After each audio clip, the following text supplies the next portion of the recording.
Riders, welcome back to eTalk, where you know we only talk to cool people doing cool things on e-bikes. And this episode is Olly Wilkins. If you haven't heard of Olly Wilkins, he's the new pin-up boy for Focus e-bikes. And in my opinion, the advertisement they dropped in 2020 with the new Focus Sam Squared, when Olly did a backflip, was the best advertising of the year. Before we get into this e-talk, a massive shout out to our sponsor again, Ride Concepts. Riders, if you are looking at getting a new riding shoe, you cannot look past Ride Concept. For me, I've been riding the Powerline as my go-to flat pedal shoe, I would say for the last 6 months, and wow, what a shoe. Great traction, great protection, and look, it's great to support the underdog. Ride Concepts have only been around 18 months and they are making big waves in the mountain bike industry, so definitely check them out. And riders, on to eTalk with Olly Wilkins. But first, let's check out the best advertisement, in my opinion, from 2020. Let's roll it, dude. Mate, let's drop in and send it!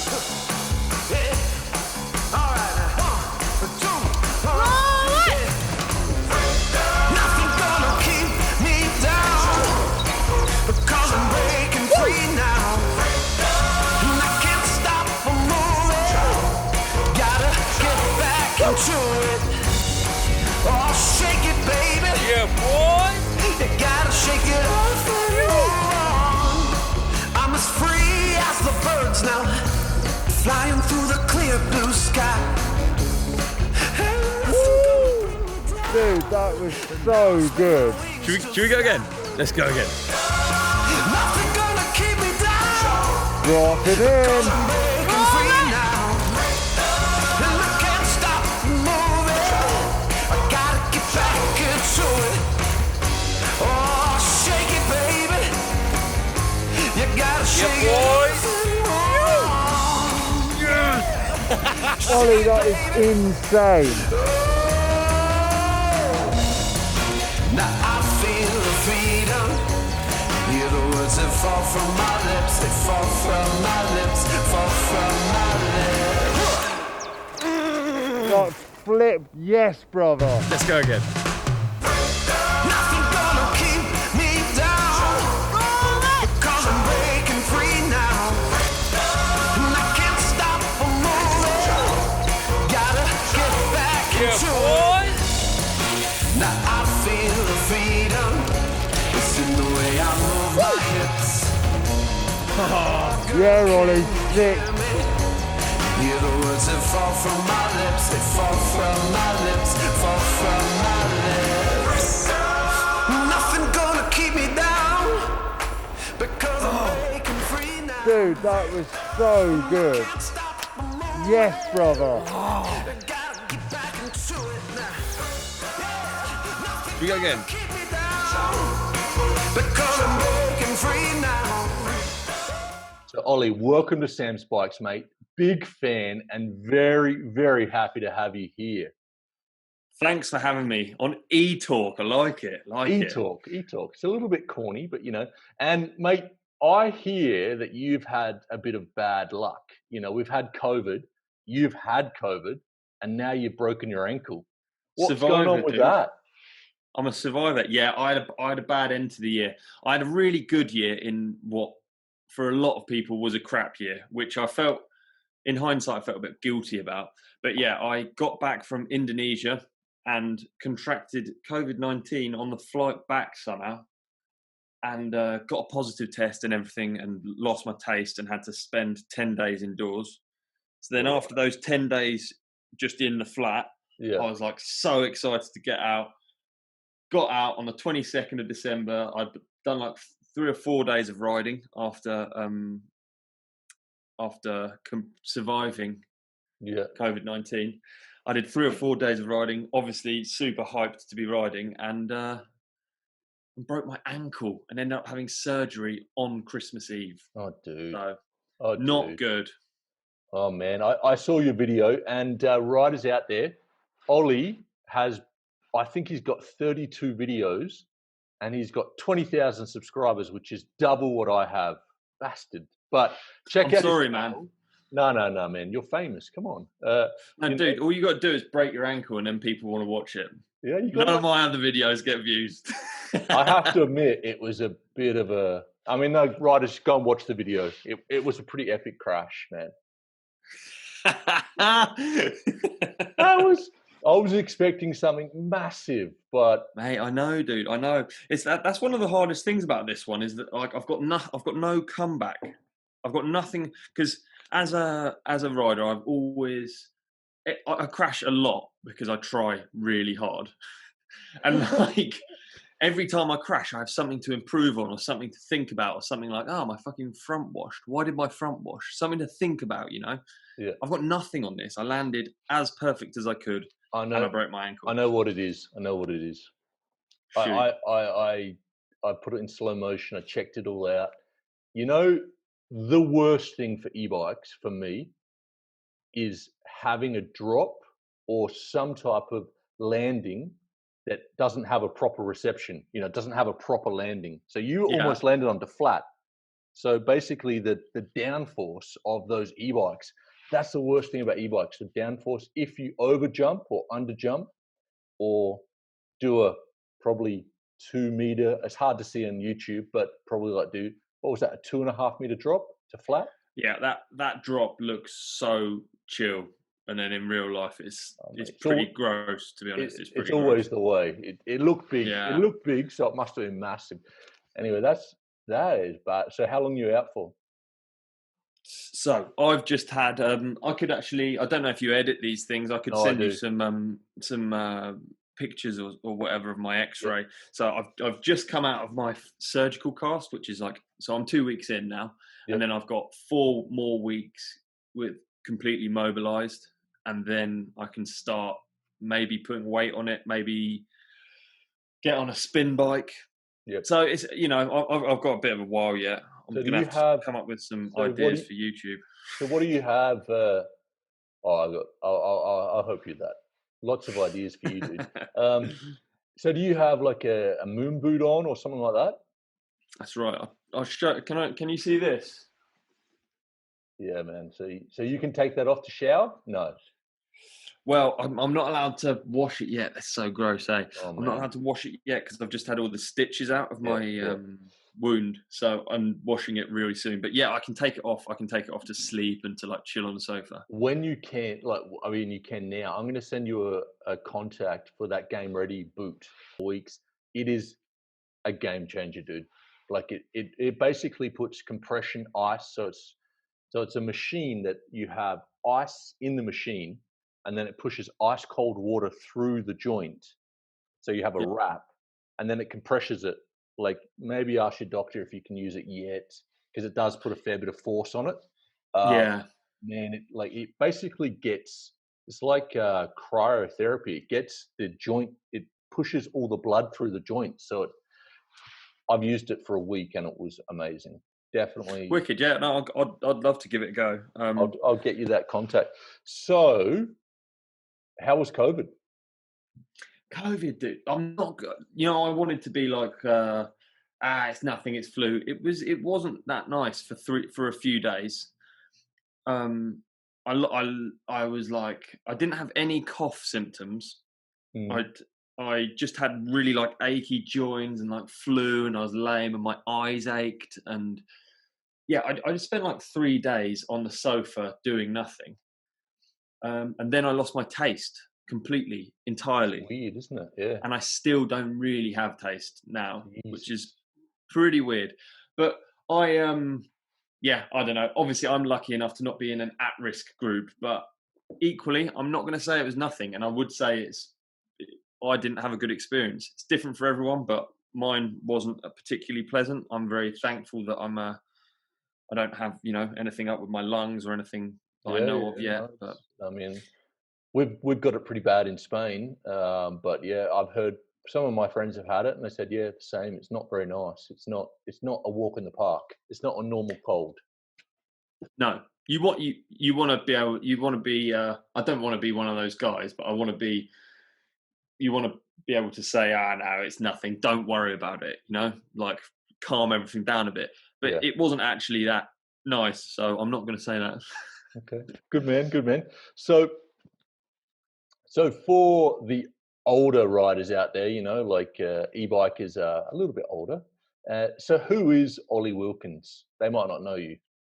Yeah, I don't really have a clue either, to be honest. I've been around for a really long time. I started off doing dirt jump contests. So I'm 34 now, and I've actually been doing this since I was 17. And probably I'm getting to an age now where e-bikes are a massive blessing, and probably a reason why hopefully I'll be able to continue this as a career a bit longer. But who knows? We shall see. Hey, you're making big waves in the e-bike world, definitely. I mean, I've got lots of questions here, but I love that last video that you guys did with Focus. You know, you did a backflip, man, on the new Focus Sam Yeah, Square. that was what a cool idea, because anyone who actually rides e-bikes will kind of completely get the concept, the idea that, so for anyone who hasn't seen it, it's an endless trail loop. So you start at the top of a trail, right? You ride down to the bottom. Imagine the bottom is then the top. So that's the concept of the ad. Super cool.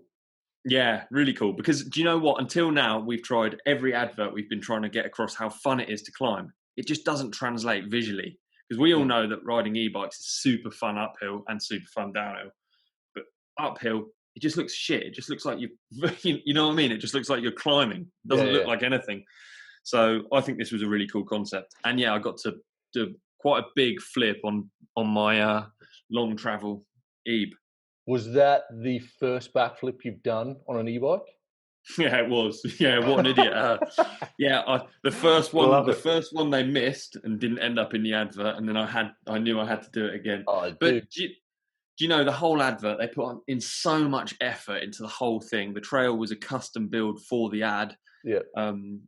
You know, and Cut Media are really, really cool as a company. Everyone in the company is super, super rad, and I wanted to do something that would, you know, that people would remember and kind of think was cool. Yeah.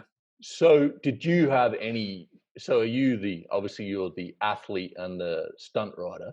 So, but do you have any input to those ideas, or they just say, hey, Olly, we're going to do this and this is what we're thinking? Or do you add into what they build, how they build it? So certainly I had input into the trail.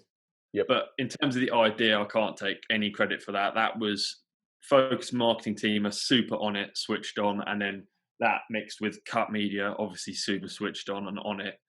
Yeah. You know, so I got a phone call asking about what kind of trail they wanted, about what I wanted to ride, and I kind of just said at the time, I said, dude, mate, go completely crazy, make it whatever you want, make the jumps as big as you can, and I'm keen.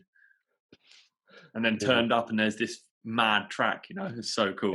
It was those doubles were big, man. That was a big set. Yeah, it was. Yeah, I can't remember the exact numbers, but again, you know, everything shrinks down. In real life, I didn't really want to flip that. I'm going to be honest. And it was a flat lip, and it was a big pull. Yeah, I mean, you landed it clean as, dude. In the video, it's super clean landing, but straight down on the. Yeah. I think I got lucky. Nah. You did well, mate. You did well. Definitely. So what got you into riding? What got me into riding? So I was super, super into basketball, like obsessed. Still am, actually. Yeah, but we moved. See the Jordan in the background. Yeah, there you go. Yeah. That's not Jordan, that's Wilkins, dude. Check it out. You know what I mean? All right. Yeah, so we then moved to the countryside. And I was just that tiny bit further away from the court. My new friends were a bit more countryside-y, and we ended up riding in the woods. And that's really it. We went on family bike rides. I've always been obsessed with bikes for some reason, because I think my dad rides motorcycles, and I just like bikes. But yeah, that's I think how I got into it. Just having loads of woods around me, really. And so, to categorize yourself, like, did you ever race downhill? Or yes. I mean, I know Olly Wilkins now, what you do now. So you're pretty much like you do a lot of everything. But how would you categorize yourself? Do you race now still a little bit, or just do sort of social and? Nah, so I raced downhill. I raced my first sponsor was when I was 16. I raced 4-cross.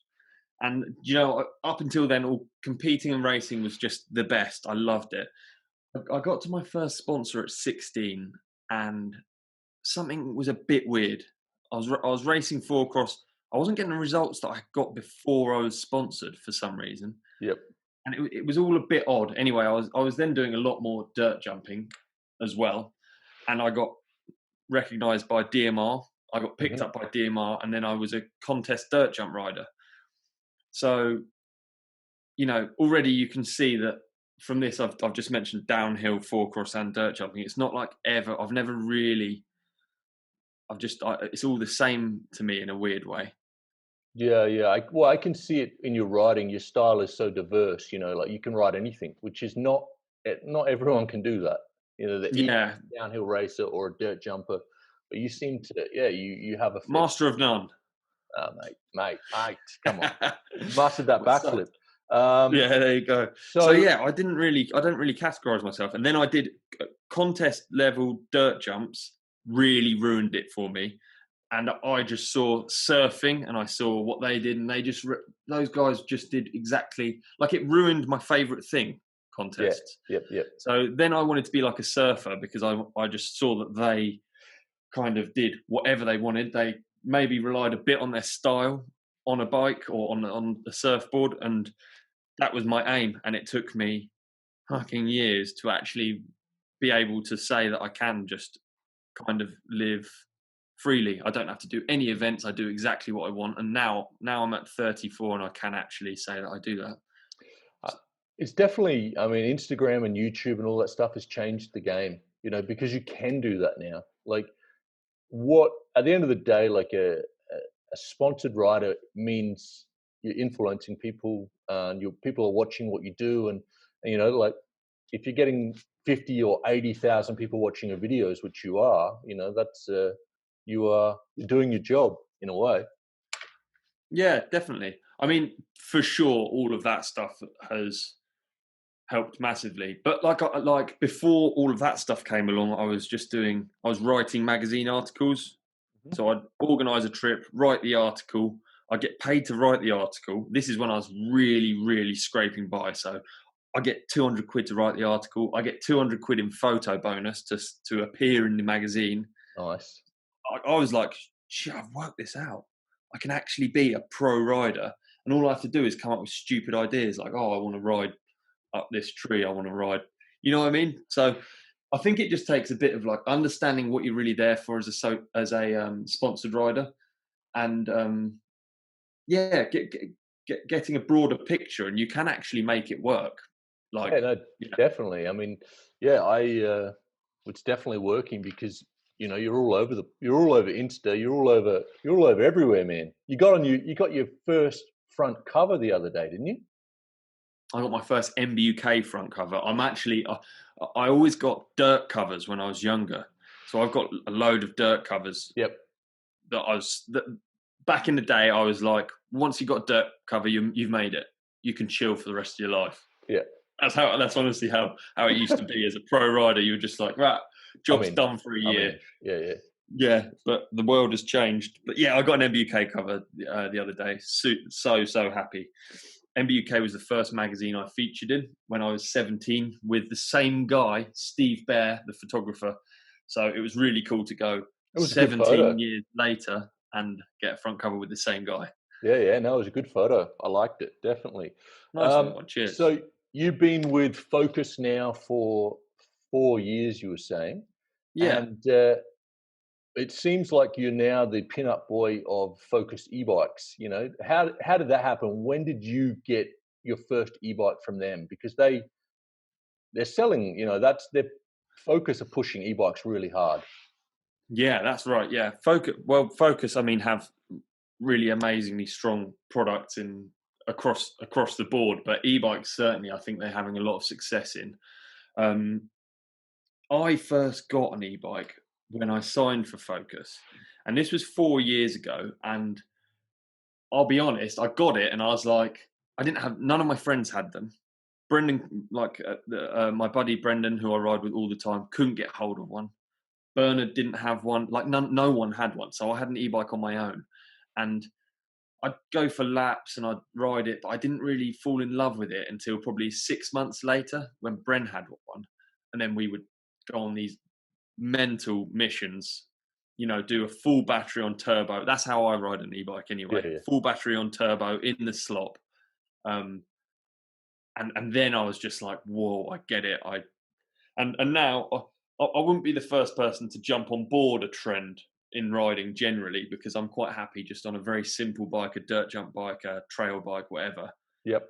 But e-bike's undeniable, dude. I couldn't honestly say I didn't like it. We were riding e-bikes all the time, and to this day we still do ride e-bikes all the time, except I can't at the minute. But Oh, dude, they're like, I bought mine 18 months ago, my first one, and that's the reason why I started the channel, because I didn't know what to buy. Like, there's so many, you got the batteries, you got the motors. It's a different thing, different game. And the first 3 months, I was like, I made a mistake here. Like, took me a while to learn how to brake, to jump, to, obviously I'm not at the same level as you, but I can ride a bike pretty good. But now, far out, man. I ride the bikes like they're normal. 25 kilos is normal. They're just fun. yeah. For you, what is the best and worst thing for an e-bike right now? So an e-bike. So do you mean in terms of riding? Just like, like what is the word like for you when you would grab an e-bike, when you grab the e-bike, what is something that you really dislike and you really like in your riding style? I really like it. In terms of riding, I don't have a negative, because there's just adjustments, and as soon as you're aware of them. So, for instance, braking, you have to brake earlier, and obviously, if you just think about that, braking in a straight line, getting on the brakes a tiny bit earlier than your normal bike, then that's okay. So that's out of the way. I think over-exaggerating movements kind of suits me. I think I do it anyway. So that for me, e-bikes turn really good. That's never an issue. And then jumps, like the only opportunity really I get to actually ride jumps is when Focus build me a track and film me doing it. So really, I and they're just a bit heavier. So yeah. if you overshoot something, you go a bit further, or if you.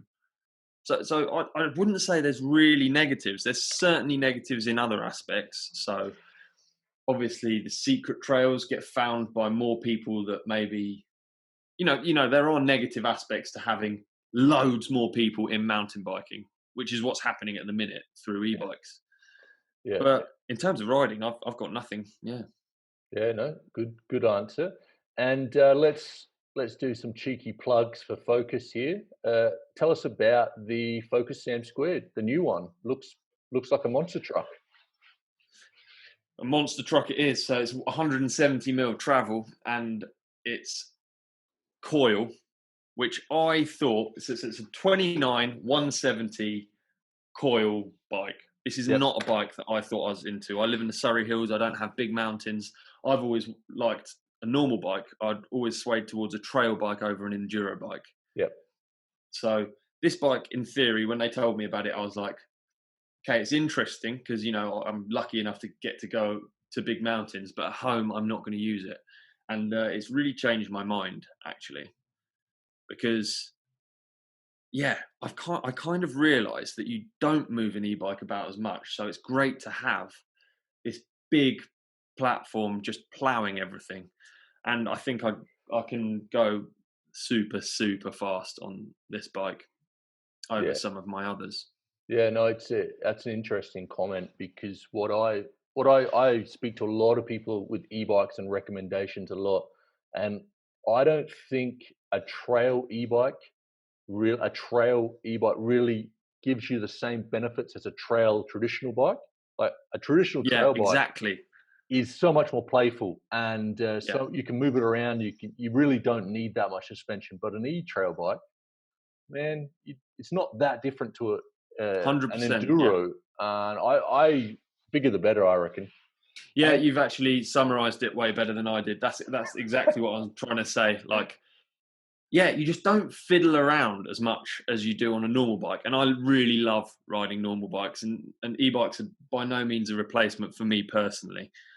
But I wouldn't be as hyped on going out on a 170 29er normal bike yeah, as I am on my Sam Squared, which actually isn't in this room. It's still in Bren's van after I broke my ankle. okay, So fair I enough. can't show you or anything. Now, does the Focus Sam? It takes 27s as well, doesn't it? Yeah, you can put 27 in the back, I believe. It's got that, it's not a flip chip, do you call it? I don't know. Yeah, The yeah, axle, the yeah, flippable flip chip. axle. So that's a different So, setting. is that something that you've tried, or you're happy with the 29ers? I actually haven't. Do you know my biggest fear is buzzing my arse, and I got over that fear when I did that backflip for the video. So I'm sticking with the 29ers for the time being, just to save ordering twice as many sets of tires. Yeah, totally, dude. Totally. I'm working with Schwarby now, and they sent me a whole bunch of tires, and I was running 27s, and then I changed to 29, and I was like, far out, I don't have any tires that fit my bike. Yeah, Super totally. annoying. Yeah. Yeah, it is annoying, isn't it? I've still got a proper split. I don't really favour one or the other as much. 29ers, I don't like how they, like I said, buzz my arse. Otherwise, I'd just be on 27s. But definitely they're quick, for sure.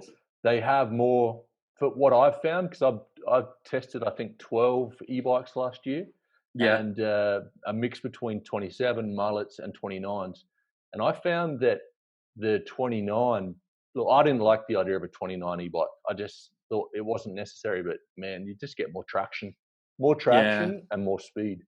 And you mentioned your core riding groups, which are big players in the industry. You got Bren Dog, Bernard Kerr, so they're probably contractually agreed to ride e-bikes. Is it something that you guys are really loving, or is it something that you kind of have to ride? Do you know what? I think the only person who is contractually obliged only this year is Bernard now, because he rides for, I think, Shimano. But otherwise, me and Brendan don't have to promote e-bikes. Yep. So, we talk about this stuff all the time, but that's pretty interesting, I think, in terms of, I mean, none of us are exactly corporate machines, let's be honest. But like, if you didn't have to promote something and you didn't like it, you wouldn't really be doing it, would you? No, exactly. It's genuine. Like, we all genuinely really use them and really love e-bikes. I see it in your videos, and it's pretty hard not to. You guys are, if you're not having that much fun, you're pretty bloody good actors. Yeah, exactly. I actually rewatched the Team Biscuits segment that me and Bernard filmed on e-bikes. I don't know if you've seen it or if the listeners have seen it, but that was such a fun day because we're on e-bikes, we're just lapping as fast as physically possible. And at the time, like, Bernard's maybe late season, so he's super fit, and I'm fit at the time and healthy, and we're just going as quick as we can to the top. We're trying to beat the filmers, and it was such a fun day. Like, sweet. So you used to work at DMR, but what is what does a week look like for you? yeah, so I guess it all comes into not doing events again. So when I was younger, I realised that you've got to offer value if you want to get sponsored. Yeah. Basically, if I want a free bike, I've got to give them something. That was my thinking at the time. So feedback has always been super important for every sponsor I've ever had. And then I kind of moved a bit more into the office. I actually broke my ankle the first time and found myself I was relying on photo bonus then, which is when you get pages in magazines. Yeah.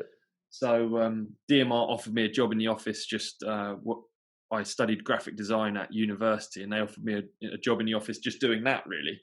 So I would go in full time whilst I was in my cast and do that.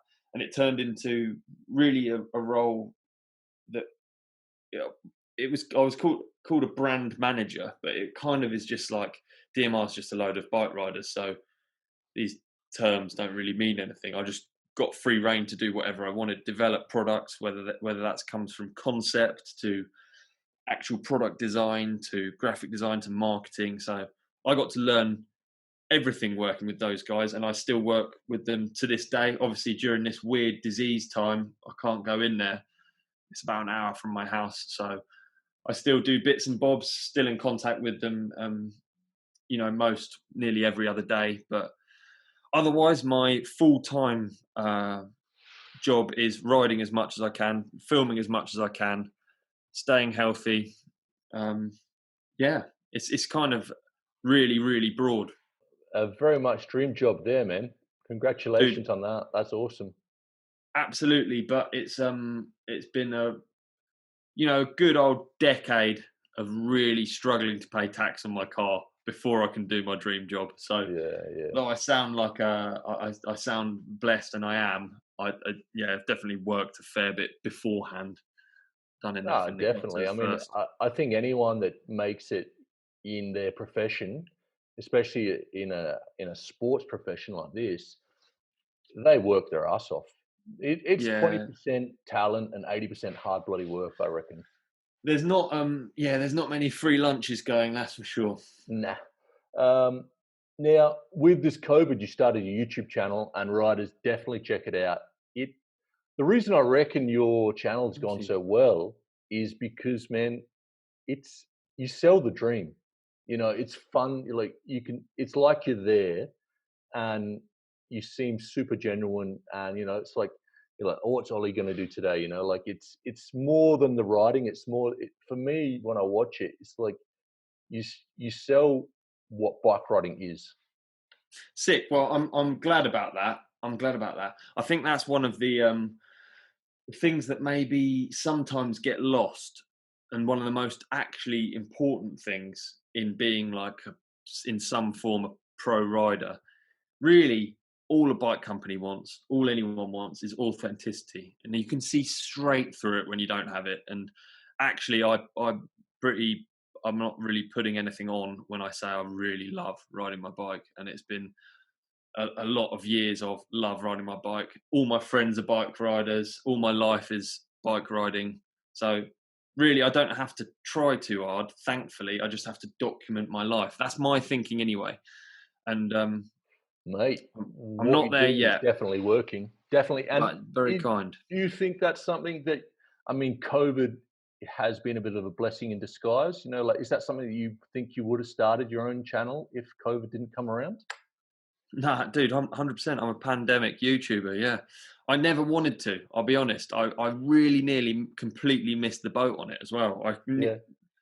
I was I really didn't want to start a channel. I wanted to stay in my lane. I wanted a filmer to film, someone who's really good at editing to edit, someone who's really good at filming to film, and me just do the bit that I think I'm good at. Yeah. And I that was my idea. I had a Red Bull series, a travel series that was it I've ended up seen it. being canned. Yeah. It ended up no, that was the Rob Warner The one. I Rob had Warner my one. own Yeah. series. Yeah, Yeah. ended up getting canned. But in my head, I was just like, dude, I'm going to be on Red Bull Bike YouTube. I don't need a YouTube channel, Yeah. And I'm so glad that I actually do, because in times like this, I can just create any old bollocks that I'm thinking at the time and put it up. Doesn't matter if it does well, does bad. It gives me something to do. It gives me an output, and and I enjoy it. So And definitely that, the brands, like now you're probably getting what, 200,000 views a month, something pretty big. Like your channel is getting a lot, man. And I don't know. Yeah, yeah, you can see it in the app. I'll have a look. That's a tangible asset, like it's something that you really can use in the future as Olly Wilkins, the pro rider. It's your business. Absolutely, it's a freebie. It's really cool because I'm already doing my job, and then this YouTube thing adds it adds a motivation, and it also adds some revenue.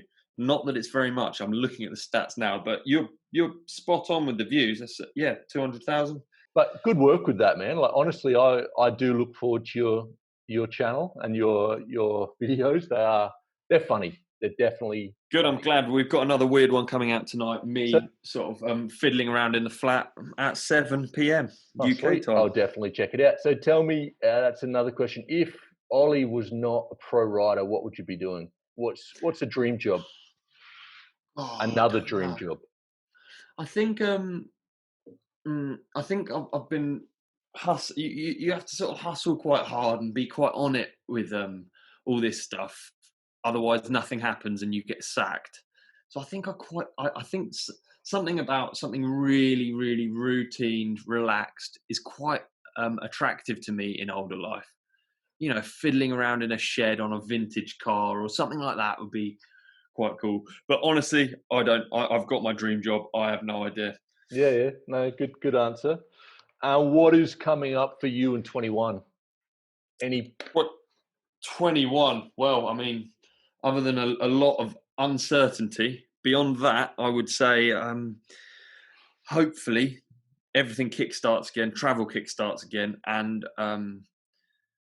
so first of all, I want these street races to get going again because I've got a little side project company with my friends where we build the courses for the urban downhill races. Oh yeah, right. Cool.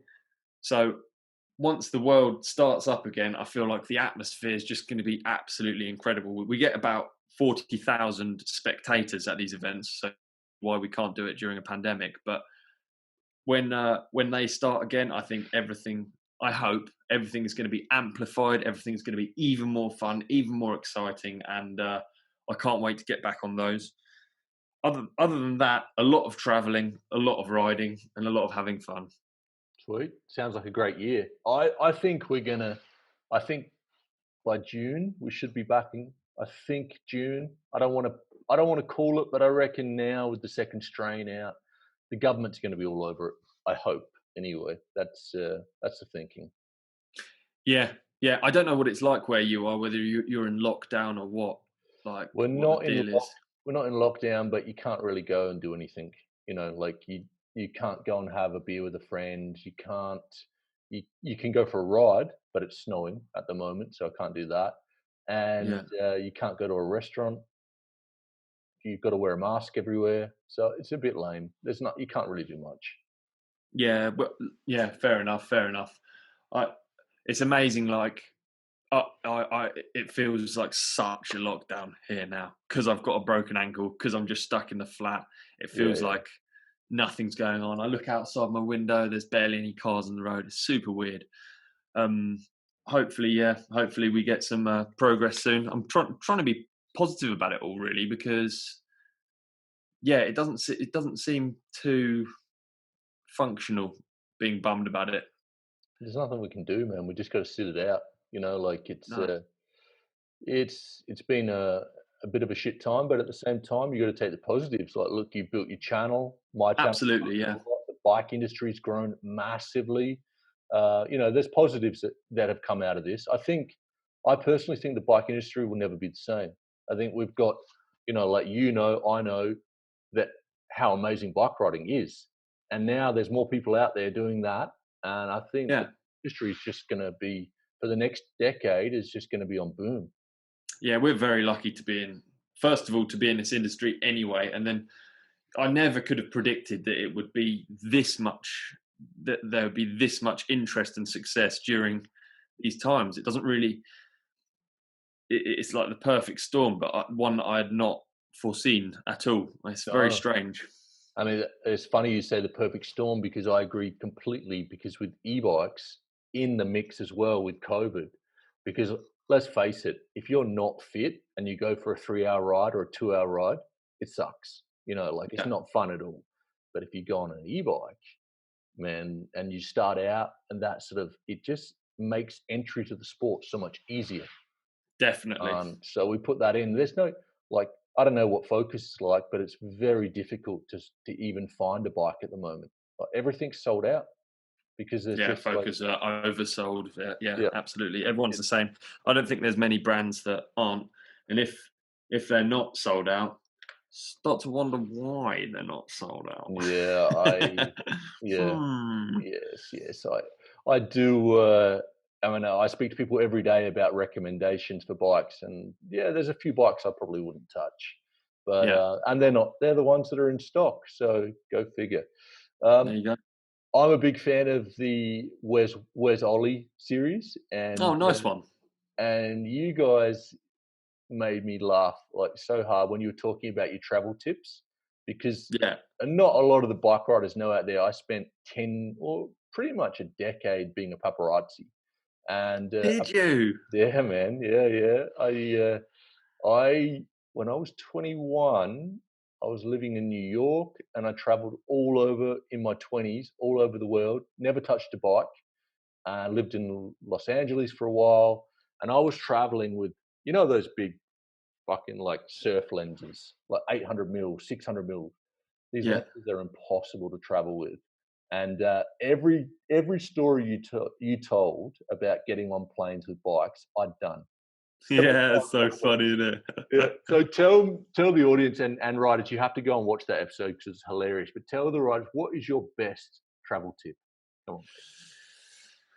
Oh, best travel tip. Davey, the host of the podcast, always shocks me with these travel tips. I'm never prepared. Travel tips. I mean, Hang on, best travel tip in COVID. There you go. Let's mix it up a little oh, bit. in COVID. Oh, best travel tip in COVID. I mean, my best travel tip is in COVID is just don't. Don't go. Don't do it. Stay at home. It's better. Actually, man, we shouldn't ask that question because you got COVID. So, like, yeah. I got it's not- COVID whilst traveling as well. I got a negative test the day before I flew. I didn't see anyone. I flew. I got home. I had COVID. And the whole flight, I had a mask. I had a visor. Oh man, And then the visor fogs up and you're watching the film. You can barely see it. Oh, terrible. yeah. Idiot. Just don't do it. Stay at home if you can. Oh, dude, we had to fly back from Australia because we got caught in COVID in Australia. We had to fly back with masks and for no food, no booze, nothing for 24 hours. Yeah. We didn't even get off Oh, the plane. goodness. It was, Really? dude. Yeah, we just like, it was put on by the government here and we didn't get off the plane and then we had a whole bunch of annoying kids next to us, like all just not wearing their masks, and I was like, it's Because Australia really locks it down hard, huh? oh man. When I left, I had to because I'm Australian, but I live in Spain, been here for 10 years, and they made me sign a document to say that the Australian government wouldn't come and save me. Like they said, all right, so you're Australian, you want to leave Australia right now, the safest place in the world? All right, okay, no worries. Come over here, sign this document, and we're not going to save you if something happens. I said, all right, no worries. It was No crazy. way. That's an actual legal document that you have to Yes, sign. yes. Wow. I didn't read it Fascinating. actually because I was in such a rush. But I said, what does it say? And they said, basically, we're just not going to save you. And they wouldn't give me a copy either. So there you go. Wow. Yeah, but Yeah. So if you fly back, you have to stay in a hotel at your own cost for 2 weeks. Is that I don't correct? even know if I don't. Well, I didn't read that document very well, but I didn't read it at all. But maybe I'm not even allowed to go back at the moment until COVID's off. I don't know. But Wow. There you go. if you want to go back to Australia, yeah, you need to stay 14 days in a hotel, and it costs you, I think, 5,000 euros or something. And you're Wow. not in a hotel. You're in a jail. Like there's Yeah. security, and it's not nice. No. Goodness. Yeah, so it's crazy. It's amazing that Australia can do that, and then this small island that I live on can't seem to get it down. Oh, dude, it's crazy. I mean, England and Spain is a mess. It's an absolute mess. Yeah. So let's brighten it up a little bit. Let's. What is like? You are a lucky man. You traveled your bike all around the world. Where is your favorite place to ride? Not just the trails, but the dream of riding, the people, the food, the environment, atmosphere. See, I feel like a broken record when I get asked this question, but honestly, Madeira for me is just the dream. It is the dream. It's a small volcanic island. You have it's basically its own microclimate. So you have the most varied terrain, the most varied like weather, dirt types, and just the most incredible trail network, which has all been built by a company called Freeride Madeira. And yeah, I love that place. I love the evening, the culture, the everything about it. I really love Madeira. Yeah. And what about the airport? Madeira isn't it the most dangerous airport in the world? Yeah, you have to be like a first captain for 3 years before you land there. It's sketchy. There's a case pad on the back of the landing. Dude, There's basically like a landing in the middle of the sea. And every time I've gone in, we've gone in like sideways, whipped out. You're looking at all of these houses going past on the hill. You're like, whoa. do you remember years ago on the World Cup, the Football World Cup, when Ronaldo winked? Do you watch any football? No. Well, I was working for the Sun newspaper back in the day, and as a proper like photographer, paparazzi, and we got the call to go and follow Ronaldo to Madeira. And as we're on the plane, and the journalist is mucking around with me, going, "Oh, you know, this is the most dangerous airport." I said, "Whatever, buddy, whatever. We're on our way. No worries. Let's have another beer." And we land. We go to land, and we're on like Ryan, some cheap airline. I'm not going to say. I don't even remember which one it was. But we're landing, and just whoosh, straight back up. And the oxygen mask came out, and I was freaking out. And he had three attempts at it. We almost had to go back. Really, I had to go back. Yeah. I had 3 attempts, and then I had to go back to Lisbon. We sat in Lisbon. I was thinking, well, it's not too bad. Like the flight. That's the worst thing about Madeira. That's a 4-hour flight on the crappiest, smallest plane and airline. Like it's so uncomfortable. We went back to Lisbon. I was thinking, it's not too bad. We'll get like another 2-hour flight or something, and it'll be fine. We had to fly back to the UK and fly again the next day. Oh, dude. Me and Brent, it was the worst. Yeah. Oh man, I loved your. I'll if you can send me a copy, I'll put it on the video. But that video that you run, I'm pretty sure it was in Madeira, like riding across along the coastline. Oh yeah. That was sick. Yeah, that's an amazing trail. So that's known as the EWS Cliff Trail because it was a stage on the EWS when it visited Madeira. Yeah. And it doesn't get it doesn't become any less amazing when you're there. Even every time I have to go there and just look at that cliff, it's unreal. It's like Jurassic Park, dude, and you're riding your bike along. It's so cool. All right, man. So biggest fuck up on a trip: forgotten passport, forgotten your bike, left your bike somewhere.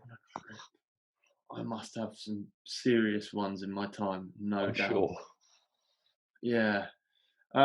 There's always, if I haven't done it, someone else will have, but forgetting axles is just like, oh, what a pain. So annoying. Yeah, I quite often forget gloves, which is less of an issue, but then if you're producing magazine content and you don't have gloves and you are sponsored by a glove manufacturer, it is actually really annoying. So if you're on an island like, let's say Madeira even, for instance, actually, in fact, I've done this in Madeira. I've forgotten my gloves. And then you're like, right, okay, well, let's just go to the shop and get some Troy Lee gloves. Doesn't work like that. No, definitely not. Get stuff. It's like, and that's across the board in different countries as well. Like, yeah, if you're somewhere like Nepal, you really have to plan ahead and for every eventuality. Right. Definitely. Yeah, and I've actually been pretty good for a while now. But when I made the transition from traveling with cardboard boxes to a bike bag, life got a lot easier because I could just put mech hangers in there. You definitely look more professional now. You definitely, good. You've got that down pat. Thanks, bro. All right, so I've got some questions here to ask everyone. So I really believe we're going through an e-bike revolution. Where do you think mountain biking, the bike industry in a whole, is going to be in 5 years? How do you think the e-bikes are going to be? Do you think they're going to take over like bikes in general? How do you see that happening? It's hard to dispute that we're not. It's hard to say we're not in a e-bike revolution. For me, they're not a replacement, and they never will be. So I want the answer to be there's always going to be mountain bikes and always going to be e-bikes alongside. But at times I can't help thinking that, yeah, they're taking over, and I can't help hearing people's voices saying, well, why would I want to pedal around without assistance? Exactly. You can just have more fun. I mean, I don't know if Focus are doing a super light e-bike yet. Have they doing anything super light? Yeah, so we currently do a carbon jam with the Shimano motor with a 380 watt-hour battery. Okay. So that's actually coming in around the same as a Levo SL weight. Okay, nice. So and Look at and you, actually, you know all the details there, don't you? dude, not my first rodeo, but we've actually had that for a really long time. And yeah, so we've also had the Raven has come with a Fazua system. Okay, yep. So again, really lightweight ones. I'm not entirely sure that's the direction for me personally that I want to go in. I've had a super lightweight, small battery e-bike with less assistance. I like big batteries and loads of assistance. I like to keep the two things separate. I like my mountain bike, I like my e-bike, and I don't care to go in between. So that's me personally. Yeah. No, definitely. I mean, I've got the luxury of having both, and yeah, there's days that I want to go out on the full fat. You know, I want all the power. I don't want to pedal, but there's days like, you know what, I feel like riding a normal bike, and definitely both bikes have their pros. Yeah. And what's your dream bike look like in 5 years? What would Ollie build? Dude, do you know what I just love? So which side is it? That bike there is the Jam. So that's a normal bike.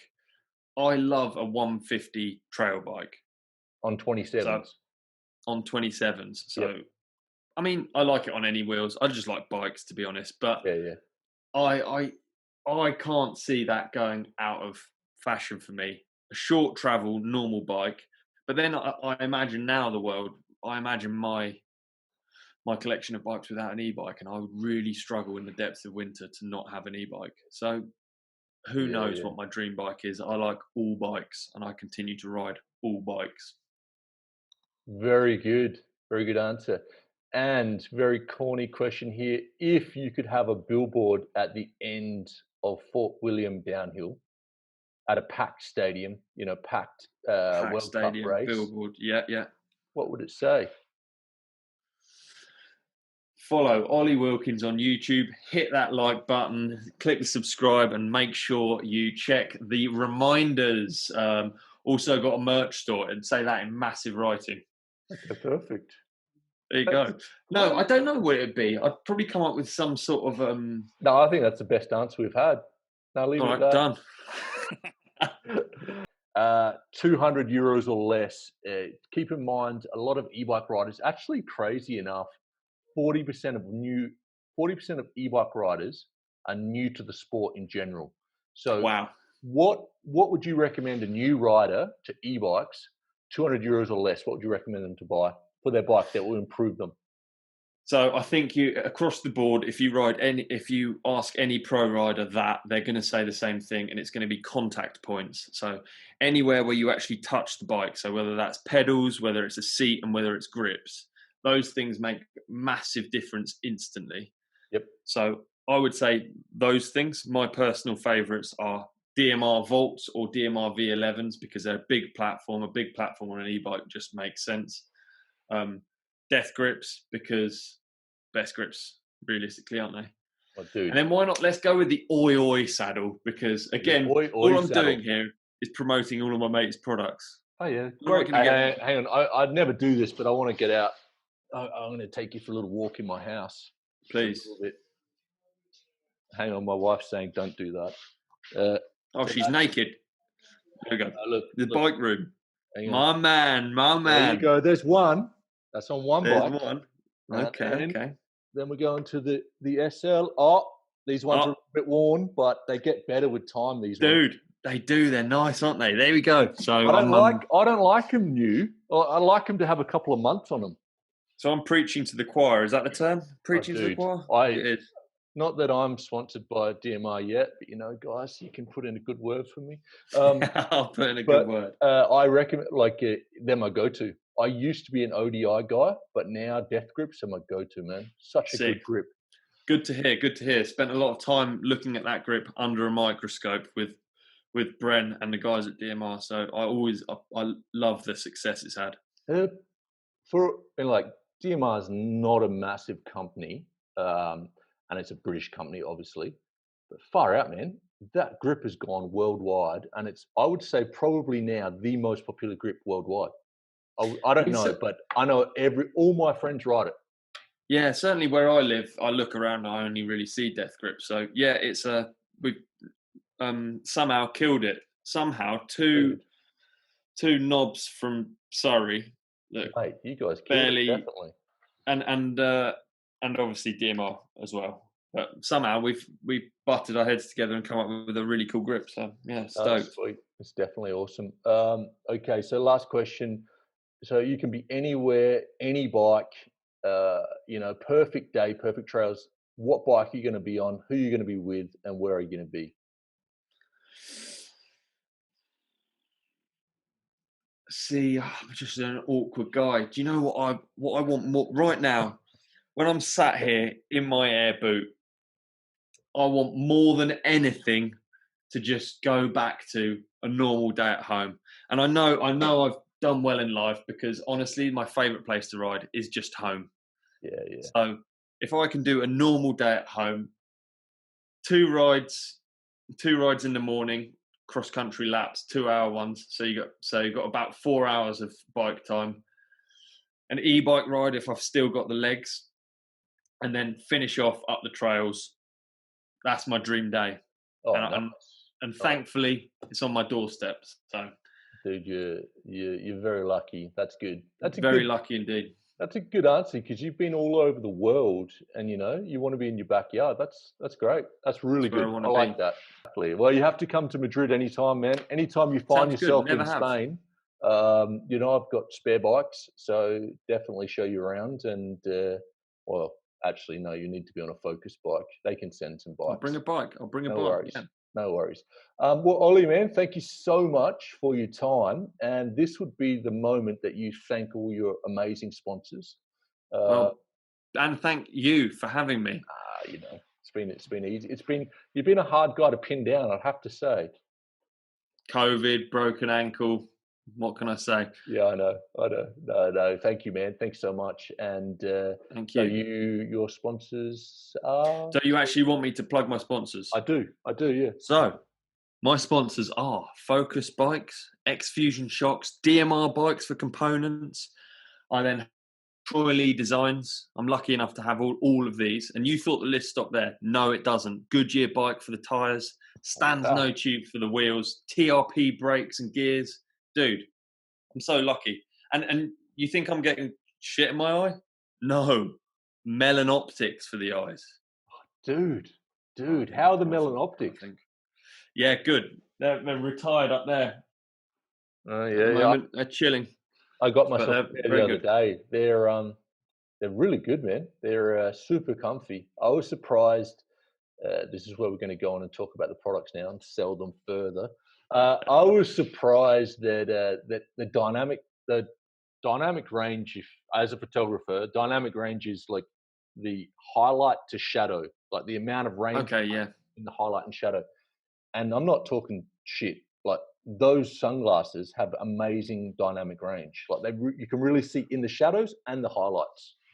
I mean, that's the Zeiss lens, dude. That's the Zeiss lens for you. Those bloody Italians have got it right, haven't they? They got something right. Good work.